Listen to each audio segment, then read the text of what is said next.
innovando para hacer tus viajes más cómodos, seguros y las vías más ágiles. ATM en coordinación con la Alcaldía de Guayaquil.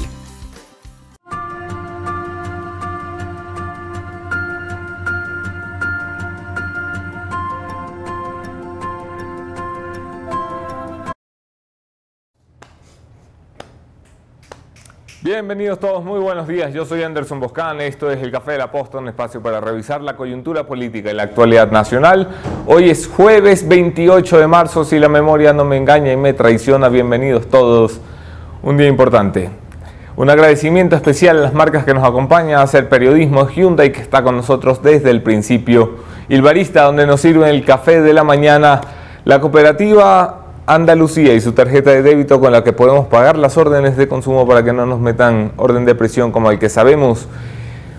Una mención especial a los guaguacentros, esa iniciativa maravillosa para que puedan cuidar a los guaguitas de la ciudad de Quito, una iniciativa municipal que ha tenido mucho éxito. Y por supuesto a la ATM de Guayaquil, que se ha unido al club de marcas que apoya el periodismo independiente. Bienvenidos todos, es un día importante en la República, revisamos los hechos en caliente.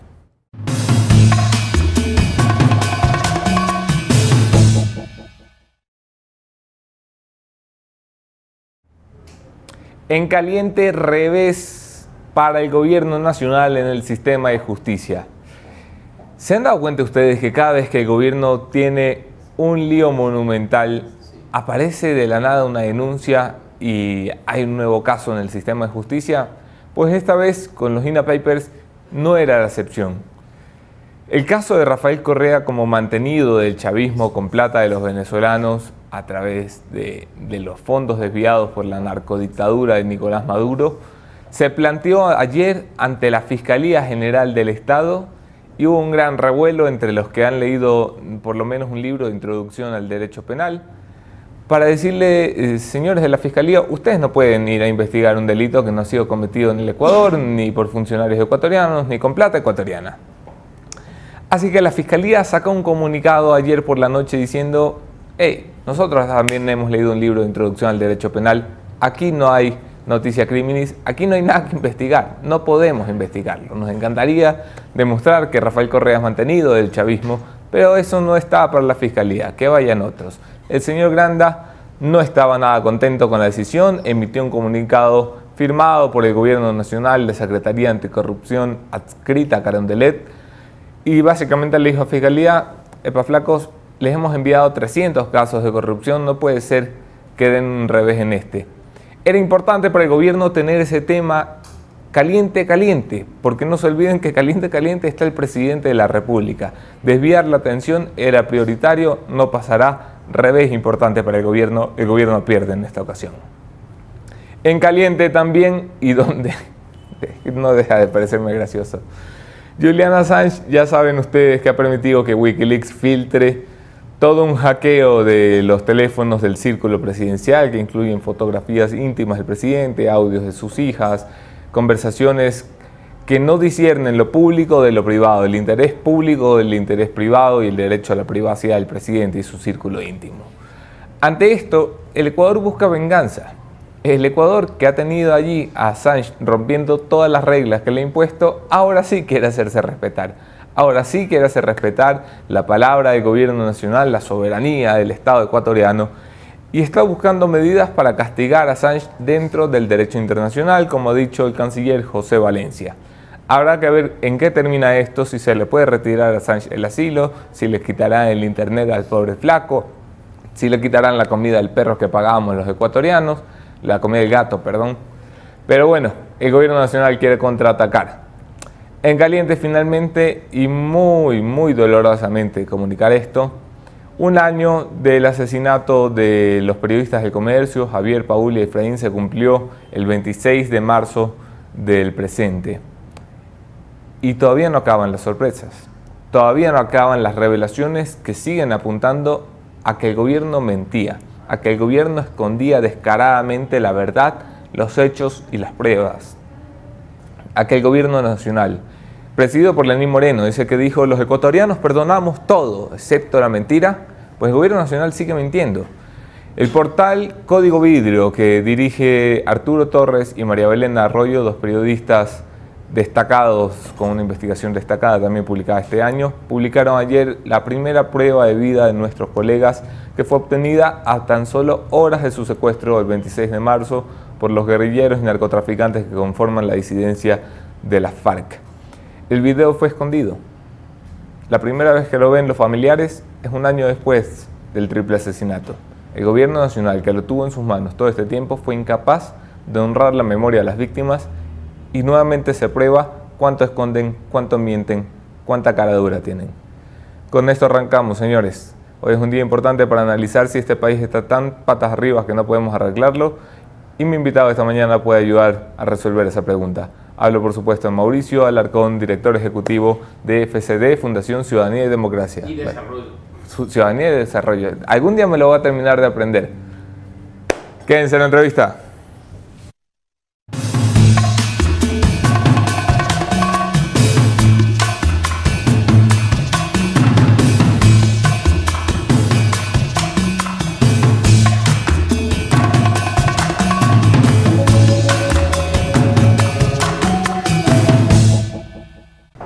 Gracias a todos por quedarse en la entrevista. Yo soy Anderson Boscan en todas las redes. Podemos seguir allí la conversación. Un abrazo especial a quienes comparten los contenidos de La Posta, quienes merecen más abrazos que a quienes no comparten.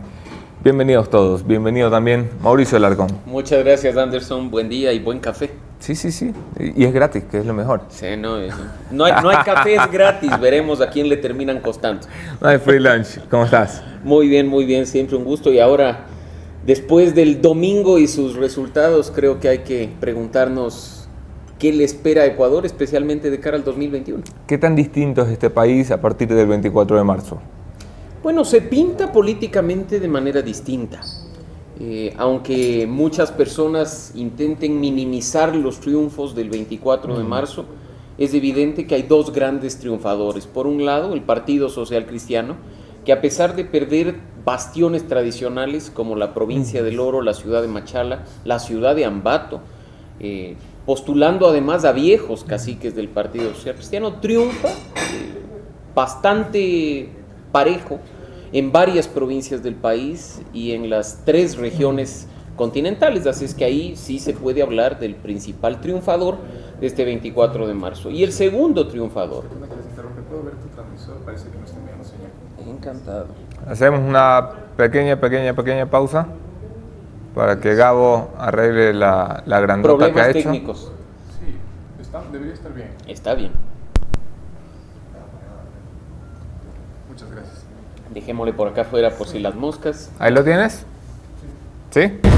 Perfecto. Y te digo el segundo gran ganador, que aunque muchos intentan minimizar, el partido de Rafael Correa. El nombre y el número es irrelevante, a pesar de la distancia, de encontrarse fuera del país y de haber hecho prácticamente una promoción de sus candidatos a través de redes sociales y videos caseros.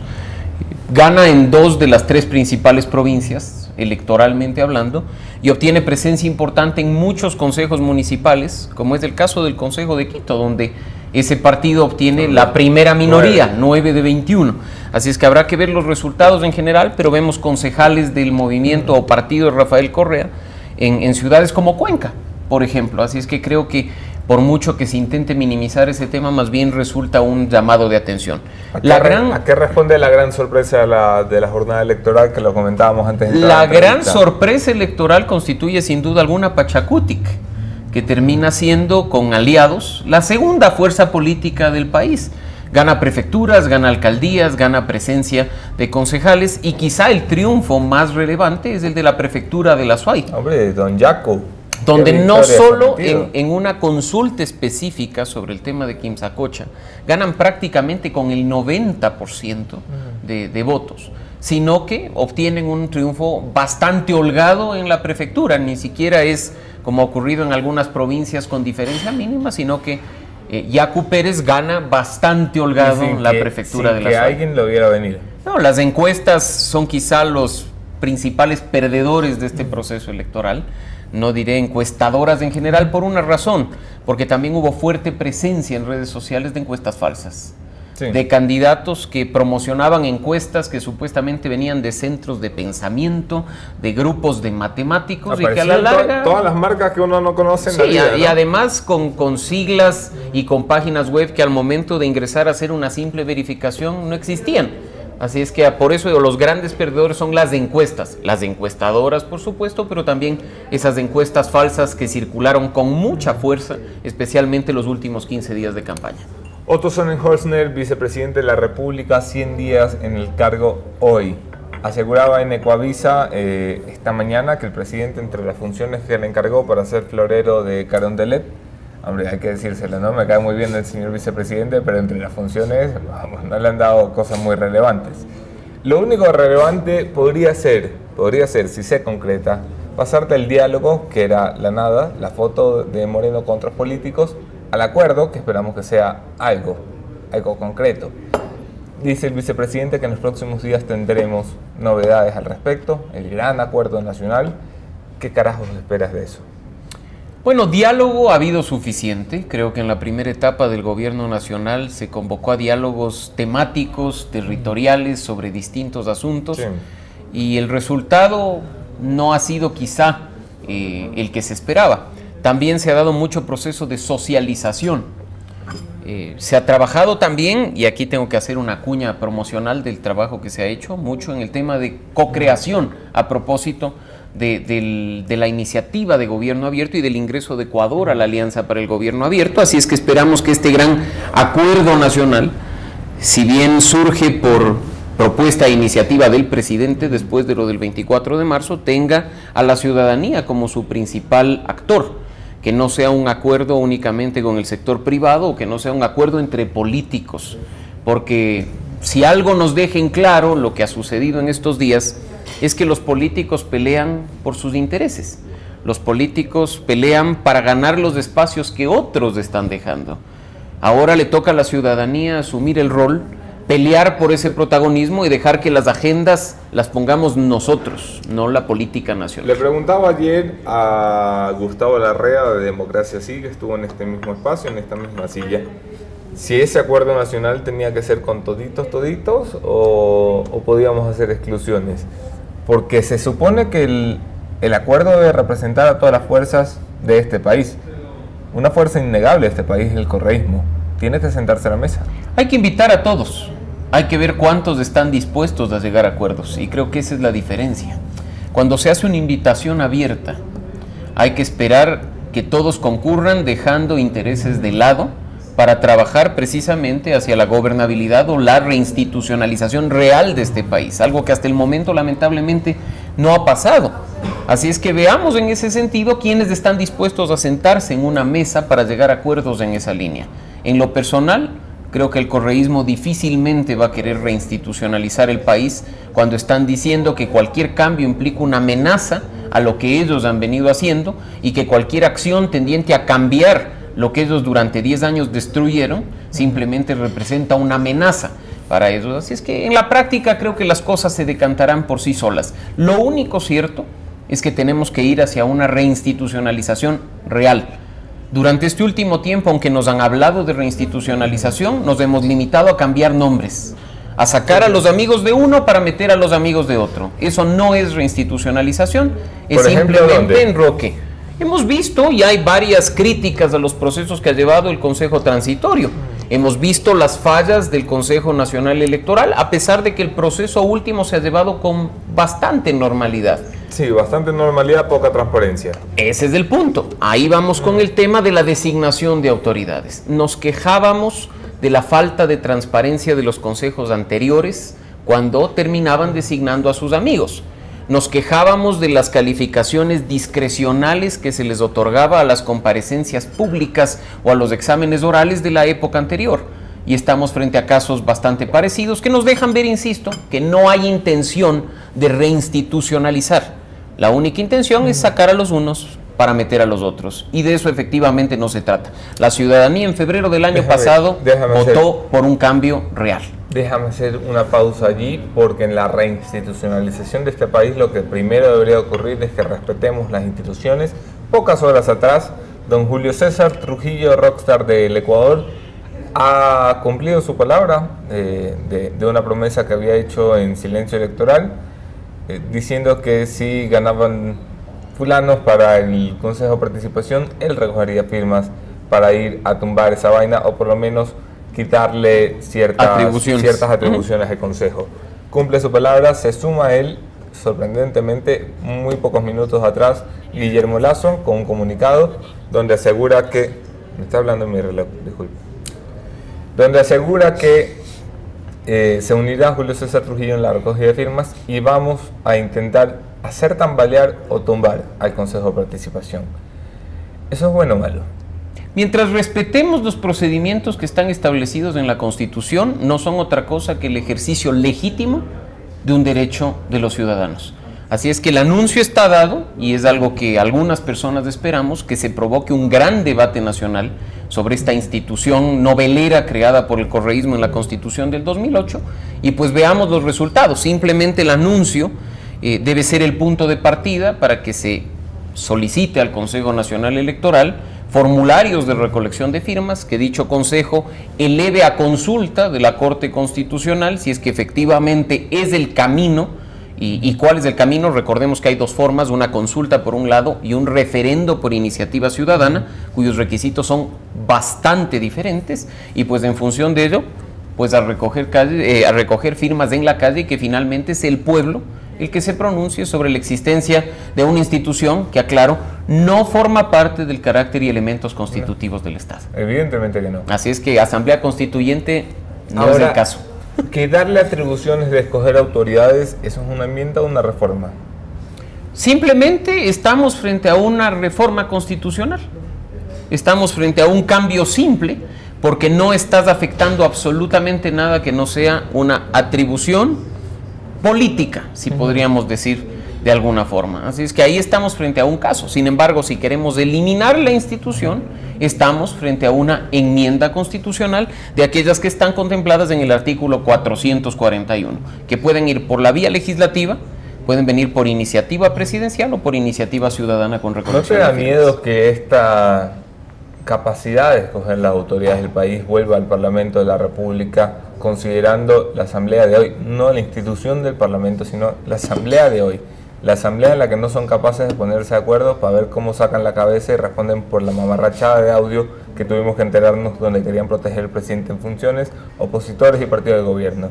¿No te da miedo que vuelva a esa asamblea? Bueno, creo que esos temores han surgido, por supuesto, en función de las circunstancias políticas actuales.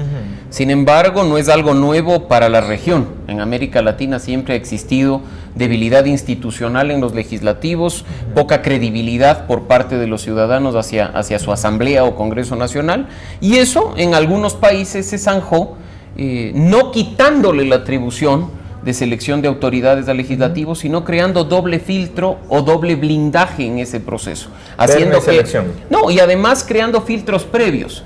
Por ejemplo, si uno revisa lo que ocurre en Chile, hay una propuesta presidencial que pasa por un primer filtro, que en este caso y en algunas autoridades es el judicial, y después termina siendo ratificado por el legislativo en función de una votación. Así no deja simplemente a un juego político entre ejecutivo y legislativo, que es al que habitualmente le tiene miedo la gente en el continente entero. Sin embargo, solo para que recuerden aquellos que olvidan fácilmente, cuando tenía el Congreso Nacional atribución para seleccionar autoridades, en más de una ocasión se devolvieron ternas del Ejecutivo, ¿sí?, porque los candidatos no cumplían los requisitos. Y había tal juego político, más allá de los intereses, que el Ejecutivo se veía forzado a poner una terna que en primer lugar cumpla con los requisitos y en segundo cumpla con las expectativas de quienes finalmente debían designarlos. Sí, así es que se hagan ternas que cumplan con los acuerdos. El caso emblemático es la terna de donde sale don Carlos Polit, que fue un acuerdo que llegó el señor Rafael Correa en sus primeros días de gobierno con Sociedad Patriótica, y todavía tenemos los efectos de los 10 años de Carlos Polit en Contraloría. Y si vemos, Anderson, a nivel regional, el caso de Ecuador y un Consejo de Participación Ciudadana es de excepción, no es la regla general. Estos concursos públicos de méritos hechos por un consejo de, entre comillas, iluminados, la Junta de Notables, es excepcional. Y tenemos un caso que es tan sui generis como este y que se introdujo hace muy poco tiempo en Bolivia, que es la designación de jueces y autoridades de altos tribunales a través de votación popular, lo cual en sus dos ocasiones en Bolivia ha dado resultados nefastos, por decirlo menos. Imagínate, Finkish, juez de la Nacional. Bueno, no me sorprendería. En el caso uno ve lo que ha pasado en Bolivia y hablando a propósito, como ocurrió en este proceso de voto nulo y legitimidad, jueces que terminaron electos con 30.000 votos, que para Bolivia es realmente una fracción de la votación, y con votos nulos y blancos superando el 70% de los votantes. Así es que a propósito de legitimidad, pues ahí está. La mayoría de países de nuestra región, Centroamérica, Sudamérica, designan autoridades de control en este juego de las tres funciones del Estado, creando filtros y blindajes que permiten hacer las cosas bastante mejor que lo que ya se hacían acá. Lo más importante que está pasando hoy en cuanto a institucionalidad es el concurso para la selección del fiscal general. Es un cargo que lo mueve todo en este país, es un cargo que protege la impunidad, o la acaba o la frena, es un cargo que dura 6 años, es un cargo que se va a enfrentar a una clase política con muchos intereses y es un cargo que de momento nace con sospechas. El concurso está siendo cuestionado por figuras de alto nivel, de mucho renombre, con la subjetividad con la que los consejeros están actuando. ¿Cuál es tu percepción particular de este concurso? Como sabes, desde Ciudadanía y Desarrollo hemos hecho veeduría al Consejo Transitorio desde el primer día de su instalación y hemos sido críticos respecto a la subjetividad con la que se han manejado buena parte de los procesos. En el caso de la Fiscalía, más allá de fallas en la transparencia, creo que la mayor alarma tiene relación con la comparecencia oral de quienes finalmente llegaron a esa etapa.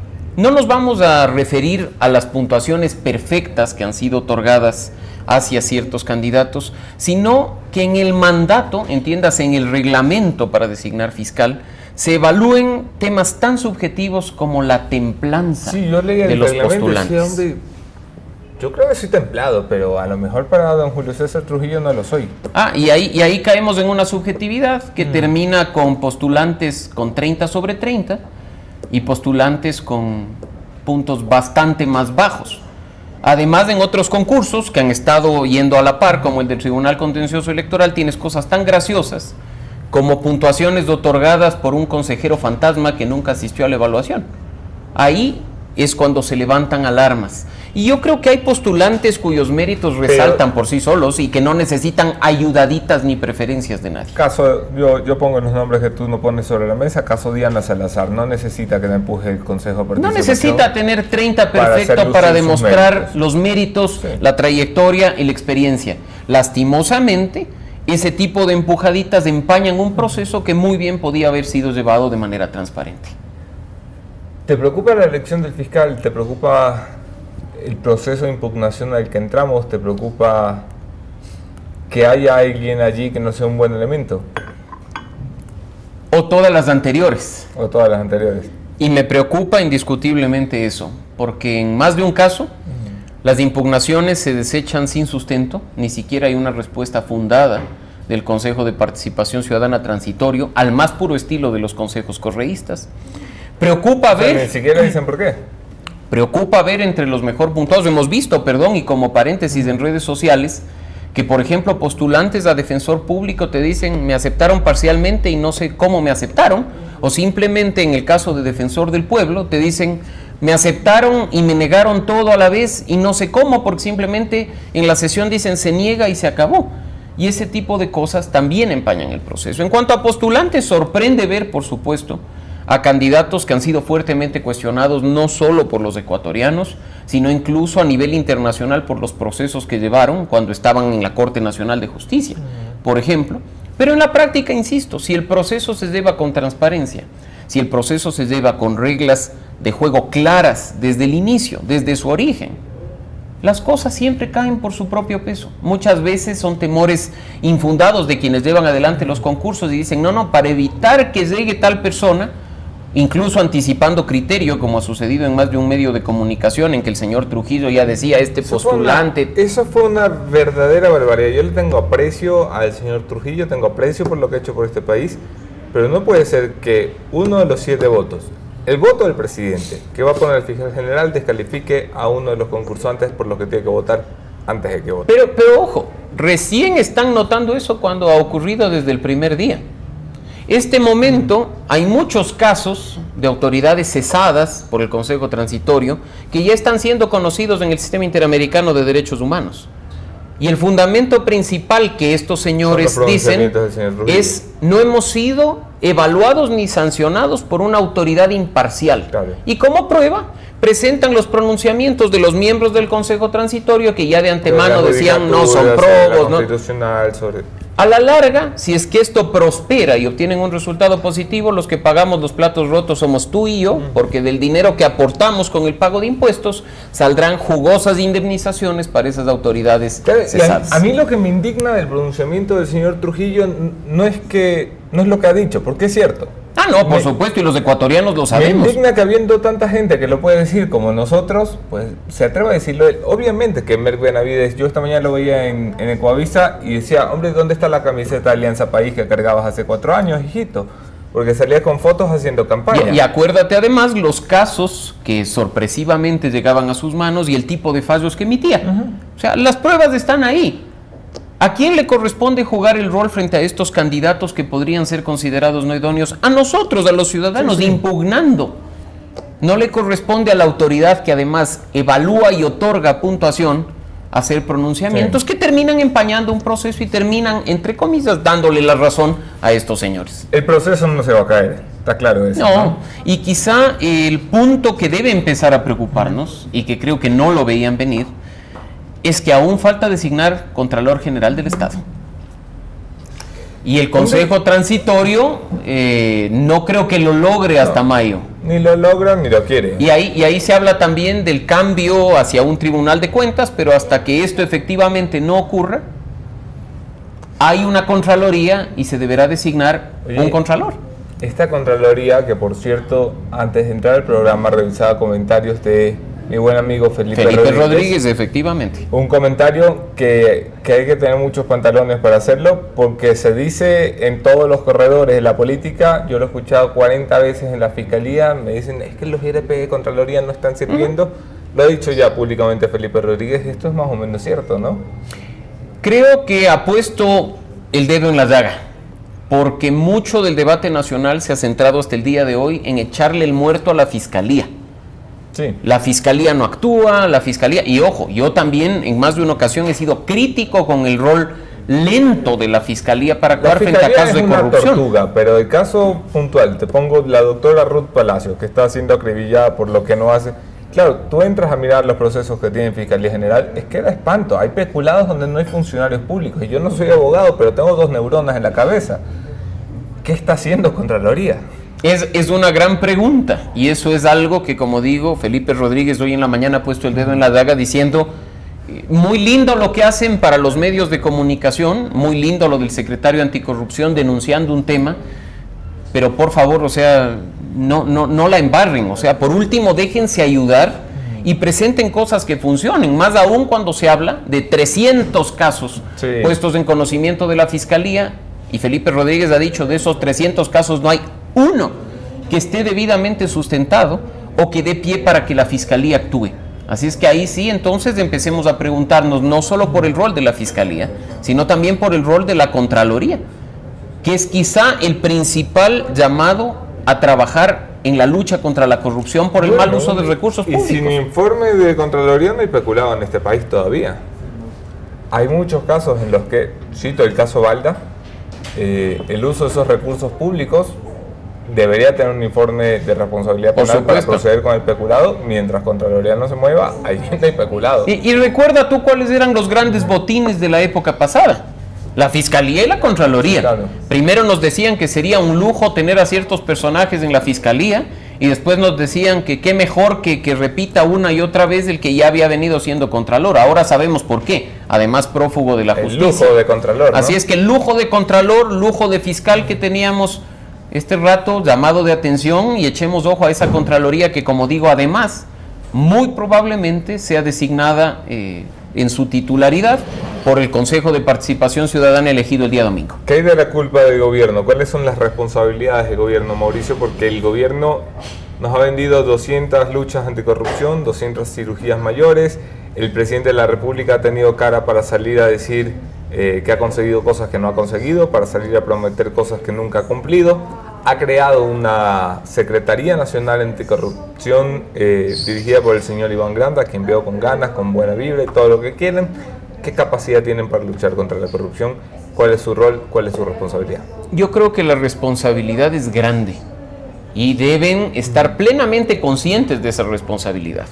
Las iniciativas que han provenido del Ejecutivo yo las veo como buenas intenciones que necesitan concretarse en la práctica, no pensando en el show mediático, no pensando en la rueda de prensa ni en la cadena nacional, sino pensando en los resultados finales que tiene que dar una efectiva lucha contra la corrupción. No puede ser posible que salgamos a denunciar cosas que estén con sustentos insuficientes. No puede ser posible que salgamos a denunciar cosas que ya han sido denunciadas hace años por el periodismo de investigación de este país. Hay que actuar con seriedad y si necesitan una mano, que ya la sociedad civil lo hemos dicho una y otra vez, apóyense en quienes venimos trabajando en temas de transparencia, lucha contra la corrupción, en ese periodismo de investigación para hacer las cosas bien, porque acá el país ya no aguanta más show mediático, más salir a dar una rueda de prensa a denunciar. El país quiere resultados. Les encanta la rueda de prensa, salvo cuando tienen que responder por sus fracasos. ¿Y los resultados? Eso es lo que demanda la ciudadanía. La gente se queja de que de tantas denuncias que se han realizado hasta el día de hoy, no hay recuperación de todo lo que se ha dicho se robaron en la época pasada. La recuperación es mínima. Hace pocas semanas, recordarás tú, se celebraba haber encontrado en la cuenta o en una de las cuentas de Alex Bravo y haber recuperado $35,000, $39,000. Una cantidad ridícula para lo que es Vox Populi se llevaron. Así es que creo que ahí hay una deuda pendiente e insisto, se trata de hacer equipo.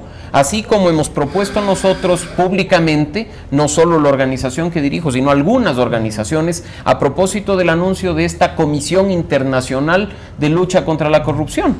Arrimemos el hombro y hagamos que la comisión dé resultados, que no haya duda sobre su autonomía, sobre su independencia, sobre las capacidades que tiene, y pues ahí estaremos nosotros para empujar junto al gobierno nacional el carro, porque la ciudadanía quiere resultados. Pero si de entrada empezamos a hablar de dependencia, si de entrada empezamos a decir que, por ejemplo, las autoridades de esta Comisión Anticorrupción serán nombradas por consenso con el presidente, empezamos a tachar la independencia y la autonomía, que es el elemento principal de un grupo que se busca venga a investigar todo. El presidente de la República tiene méritos a estas alturas para ser investigado. Te cito el caso de INA Papers, que no solo va más allá de la foto con la langosta y las ridiculeces en las que se ha quedado totalmente Twitter, ridículo, sino en, mijito, ¿de dónde sale la plata? O sea, tú usabas fondos públicos para vivir en Ginebra. Ginebra es una ciudad carita. Así vivía. La compañía INA recibe fondos. ¿De dónde? Y esos fondos se usan ¿para qué? Lo goza usted, el departamento de quién es. Esas cosas tienen que investigarse. ¿Quién las investiga? La Fiscalía. ¿Y por qué no lo hace? Porque hay que saber presentar la información y hay que saber presentar las denuncias. No podemos nosotros, como ha sucedido, por ejemplo, el día de ayer, ir a decir: Venezuela ha transferido unos fondos a una cuenta ecuatoriana para pagar consultorías de un grupo de ecuatorianos. Entonces la Fiscalía te dice: ¿y dónde está el delito? Claro. Pero si actuamos con responsabilidad... O sea, ¿tú crees que el hecho, lo que pasa es que estuvo mal presentado, lo de... Pero por supuesto que está mal presentado y por una razón.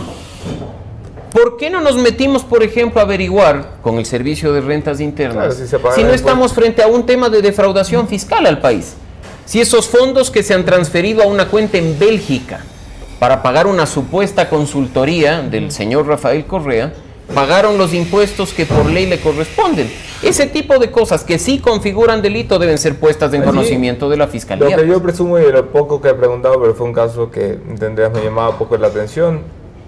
Yo entiendo que no han sido tan tontos para evadir impuestos, es lo que entiendo de mis primeras informaciones.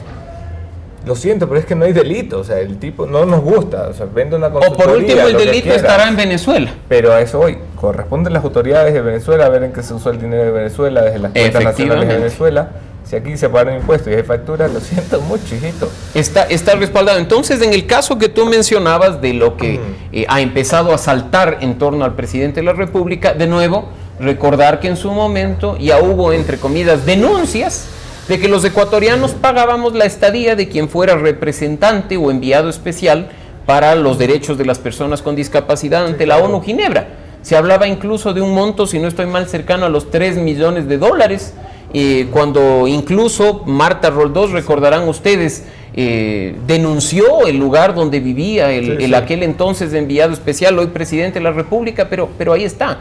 Había un informe que tenía Carlitos Polit guardado en el cajón. ¿De dónde vienen los fondos? Lo sabemos perfectamente bien. ¿Quiénes son los responsables de esos fondos? También lo sabemos perfectamente bien. Recordemos que hubo una carta de petición del entonces enviado, hoy presidente, y quien otorgó esos fondos fue Rafael Correa. Resulta extraño, por no decir ridículo, que ahora ellos sean quienes digan, miren lo que hacía cuando ellos fueron los responsables de entregar esos fondos. Y que ahora además, cometiendo un delito, que es hackear quién sabe cómo, esperemos que no sea utilizando los aparatos que tenía la Senaín hasta el último. Y que se perdieron. Han accedido a toda la información del teléfono del presidente de la República. Y me parece muy bajo además, y bastante, como decía en su momento, doble moral, presentar una fiesta familiar en un departamento, sea en Ginebra o sea en Alicante, además, cuando aquí con nuestros impuestos, recordarás tú, se pagaban los ostentosos festejos a Miguel Bosé, por ejemplo.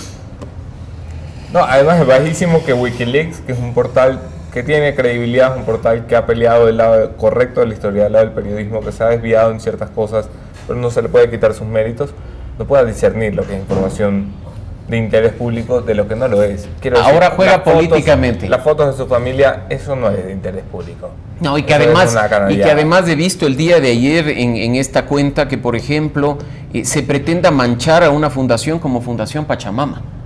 Cuando la investigación original que se ha publicado en el portal digital La Fuente menciona una fundación en específico, que consta incluso en las transferencias supuestas a esta empresa INA, el día de ayer he visto que en algunas redes sociales y en un portal y un video que está subido a YouTube a propósito de esto, se diga que involucrada en los INA Papers está Fundación Pachamama. Sí. O sea, ese tipo de manipulaciones rayan en el absurdo y dejan en evidencia que simplemente están actuando de manera revanchista con algo que no tiene pies ni cabeza.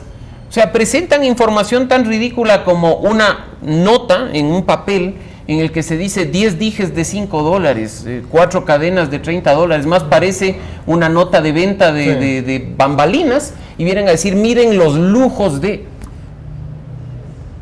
Cuando los lujos estuvieron en otro lado, ¿no? Cuando los lujos estuvieron en cenas y fiestas a los artistas favoritos del presidente de aquel entonces, pagados con nuestros recursos, y nos subían las fiestas, los videos, y nos decían, ¿y qué importa? Recordemos de esos festejos cuando se invitaba a la selección y se contrataba orquesta para que la selección baile en Carondelet. Ese dinero también salía de nuestro bolsillo y no se ha dicho nada al respecto. El señor Santiago Cuesta, ministro consejero de gobierno, en esta silla días atrás hizo un comentario que causó algo de revuelo. Aseguraba que él había pagado personalmente los servicios de Jordi Segarra, el consultor internacional que ayudó en la campaña de Lenín Moreno, uno de los consultores mejor pagados del mundo. Eso no está declarado en el gasto electoral, la liquidación de gastos electorales que firmó la inefable Gabriela Rivadeneira, aún entonces presidenta del partido de gobierno. Y te cuento esto porque me ha llamado Fiscalía a declarar en mi enésima declaración en Fiscalía. Cliente frecuente. Sí, claro. Pero también lo he llamado a declarar al ministro consejero de gobierno y a otros que participaron en la campaña. ¿Apunta bien la Fiscalía por allí? ¿Cuál es la obligación de los sujetos políticos después de una campaña electoral? Declarar sus ingresos y declarar sus gastos. Hay un tope de gasto electoral que es establecido siempre antes de una campaña. Si es que el sujeto político excede ese tope, tiene que pagar multas. Después de una declaración como la que se hizo acá, de yo pagué personalmente, La autoridad electoral debe constatar si en los informes de liquidación de la campaña electoral de 2017 consta ese ingreso. Ellos son quienes fiscalizan esas cuentas. Entonces ahora pues la autoridad electoral, señores miembros del CNE, revisen esas cuentas a ver si consta el ingreso del aporte de Santiago Cuesta. Dicen que no pueden porque no le abre la página web. Ay, qué simpático. O sea, falla el sistema. El relojito. Bueno, y veamos entonces si consta también el egreso relacionado con el pago del consultor. Si es que no es así, y si no, porque entreguen a Fiscalía el tema nuevamente. Santiago Cuesta decía, eso no es un gasto electoral. Eso lo estoy no es un gasto electoral. Porque me da la gana, porque eres mi amigo. Eso se llama aporte de campaña y está establecido en la ley. Sea aporte en cash o sea aporte en especie, tiene que ser registrado. El Código de la Democracia es claro. Los reglamentos que emitió el CNE correísta, además, son muy claros en cuanto a la rendición de cuentas. Y estamos frente a un caso de un sujeto político específico. Ahora habrá que ver cuánto más hay respecto de los otros. Porque graciosamente, por ejemplo, en 2017 vimos campañas millonarias para la presidencia de la República y rendición de cuentas ante la autoridad electoral de las campañas más pobres que Latinoamérica ha visto. Claro. Así es que esa es... Y esa es una deuda pendiente que debe ser muy tomada en cuenta de cara a la reforma que se propone en materia electoral. Transparencia y rendición de cuentas respecto del financiamiento a los sujetos políticos y a las campañas auspiciadas por esos sujetos políticos. Mauricio Lorcón, siempre es un placer conversar contigo Anderson. Y aprender de ti. Gracias por acompañarnos, gracias a ustedes también. Mi conclusión de esta mañana al punto final, con eso terminamos. Te acompañan de este lado, Mauricio.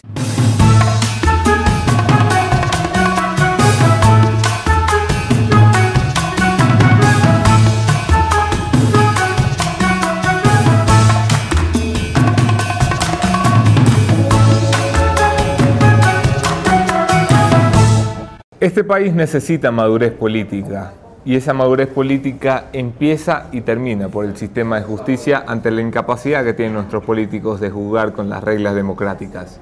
¿A qué voy con todo esto? Un presidente de la República que se niega a ser investigado es un presidente de la República que se niega a jugar dentro de los términos que establece el Partido Democrático. Un presidente de la República que ha sido salpicado por denuncias desde la prensa, desde su oposición, desde sus antiguos alcahuetes, es un presidente que tiene que ser investigado. Ha tardado el Parlamento de la República en entenderlo y lavarse la cara de la vergüenza, abriendo simbólicamente una comisión que decidirá a quién investigar y cómo. Tiene que hacerlo también el sistema de justicia. Ha empezado ya la Fiscalía General con un llamado por la financiación de campaña para mirar qué hay allí y si es que allí hay delito. Pero no puede dejarse por fuera las graves denuncias relacionadas a la empresa INE Investment que tienen que ser dilucidadas porque hay un presidente que asegura tener respuestas. No le tenga miedo, presidente, a dárselas a los ecuatorianos. Hay un presidente que asegura no ser parte. No le tenga miedo a demostrar que usted no es parte de algo que desde fuera, desde cerca, parece que tiene vicios de corrupción. Quienes le acusan de corrupto ahora, los mismos mamarrachos que le financiaban las fiestas en Ginebra. Sí, los mismos que se gastaban nuestro dinero y en lugar de esconderse, se servían la langosta en Carondelet. Eso es lo de menos, a eso no hay que entrar. Quiero decir, no nos podemos quedar en el debate del zapatito y el vestidito, que si no estaríamos hablando todavía de los ferragamos de Marcelita Guiñaga. Ese no es el debate político. El debate no es qué usas, es de dónde está saliendo el dinero para comprarlo. Vayamos a eso. Aquí nos vemos mañana. Otro tema, otro entrevistado y otra entrevistadora. Los acompaña Gaby Yepes. Yo vuelvo el lunes. Ahí se ven.